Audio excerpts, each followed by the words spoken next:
Rob Braun, 4 days ago, a mentally disturbed man walked into the Fifth Third Center on Fountain Square and fired shots at anybody he saw. 3 men died and 2 people were wounded. Well, today, the survivors are getting better at the hospital. And as Anjanette Levy tells us, Fifth Third employees went back to work for the first time. Anjanette? Well, Cammie, we have actually some really good news to report tonight. One of the survivors, Brian Sarver, he was actually released from the hospital earlier today. But here on Fountain Square, as you can imagine, it was a pretty difficult day.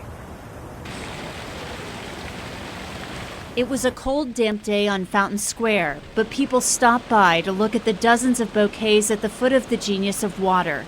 They're still trying to make sense of what happened.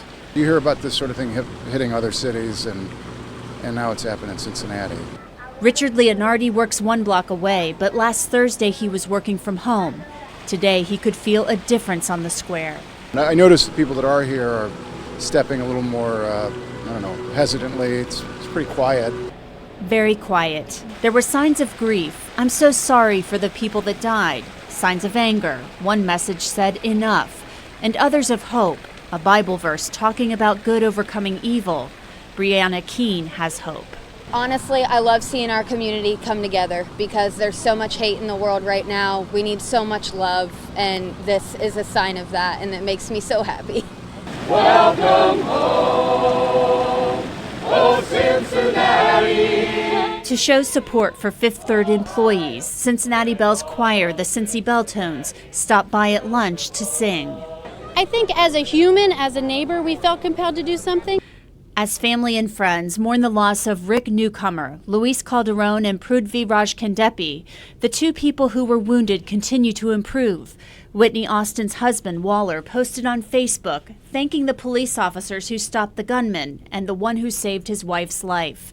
Waller wrote, "I want to thank Officer Al Staples for carrying Whitney to safety, giving her strength and hope, and for calling me immediately and giving me the opportunity to speak with her before she was taken to the hospital."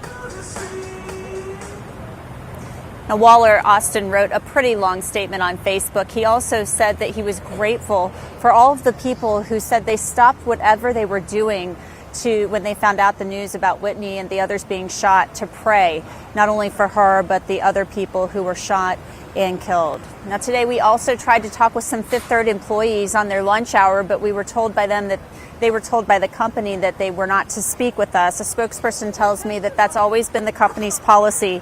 But the ones that we spoke with off camera said that this was an incredibly difficult day for them coming back here. It brought back a lot of memories of what happened the other day, and also reminded them that it could have very easily been any of them in the lobby that morning.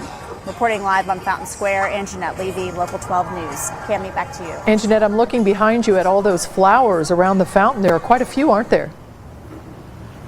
Yeah, it's really beautiful, Cammie. There were a lot when we were down here on Friday for the vigil, but it seems to have grown over the weekend, and just walking around and looking at all of the flowers and the messages, it really shows just how much people care that they came down here even in the rain over the weekend to do something to show their support for the people who were killed and those who were wounded. Yeah, very nice. All right, Anjanette, thank you. Right now, a visitation is underway for Rick Newcomer. It's in Amelia. His funeral will be held tomorrow.